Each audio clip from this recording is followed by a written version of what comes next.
You may have heard it said that the Bible is missing writings or Gospels of Jesus. Yes, we have the Gospels of Matthew, Mark, Luke, and John, but what about the others? There's the Gospel of Peter, the Gospel of Philip, the Gospel of Barnabas. Probably the most common of these ancient non-biblical writings of Jesus is the Gospel of Thomas. So let's take a look at why Christians have historically rejected this gospel and continue to reject it today. One of the biggest problems with the Gospel of Thomas is that almost all scholars date the writing to about 150 AD, after Jesus' disciple Thomas would have died.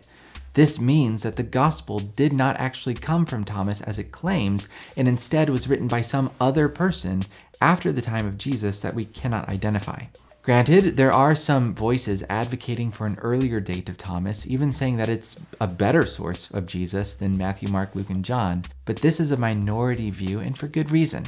The IVP Dictionary of the Later New Testament and its Developments, a relatively unbiased academic dictionary of New Testament issues, has this to say.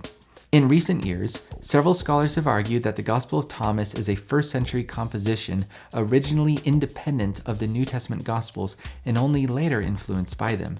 This may be true, but numerous difficulties challenge this argument. Quoting or alluding to more than half of the writings of the New Testament, Thomas could be little more than a collage of New Testament and apocryphal materials that have been interpreted, often allegorically, in a way as to advance 2nd and 3rd century Gnostic ideas.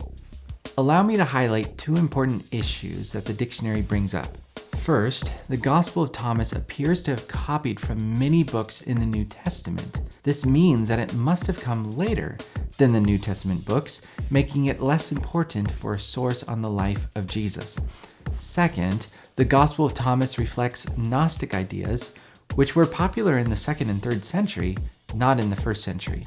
If you're not already aware, Gnosticism was a teaching that emerged out of Christianity in the 2nd and 3rd century, which taught that there was secret knowledge about Jesus, God, salvation, and reality, which Jesus shared to only a select group of individuals, including his disciple Thomas. Reading the Gospel of Thomas, you'll often see that it begins with Jesus saying something that sounds similar to what you'll find in the 4 Gospels of Matthew, Mark, Luke, and John, but then Jesus trails off to teachings that sound Gnostic.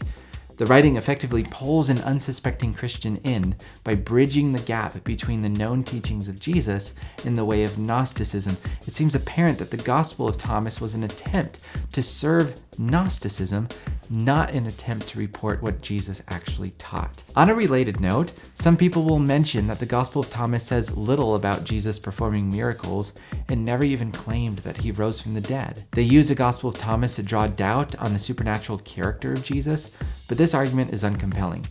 Besides the fact that the Gospel is a later Gnostic text, as I tried to show, the entire Gospel is nothing more than a collection of 114 sayings of Jesus. It contains virtually zero narrative material about the life, ministry, and activities of Jesus, but only the stuff he purportedly said. So of course you won't get stories of Jesus doing miracles and raising from the dead. You don't get stories at all.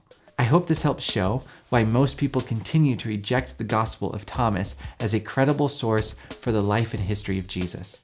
Trust me, as Christians, we would love to see more writings about Jesus from people who knew him, but we understand that it would be historically irresponsible to put so much weight on the Gospel of Thomas, and we likewise have similar reasons for even less popular Gospels like the Gospel of Peter or Philip or others.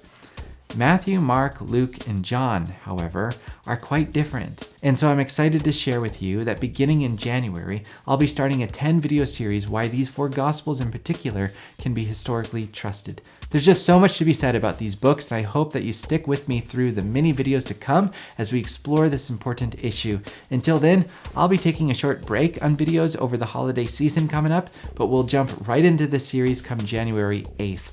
So, there you go. Have a great holiday season celebrating the birth of Jesus or whatever you do, and I'll see you in the next year.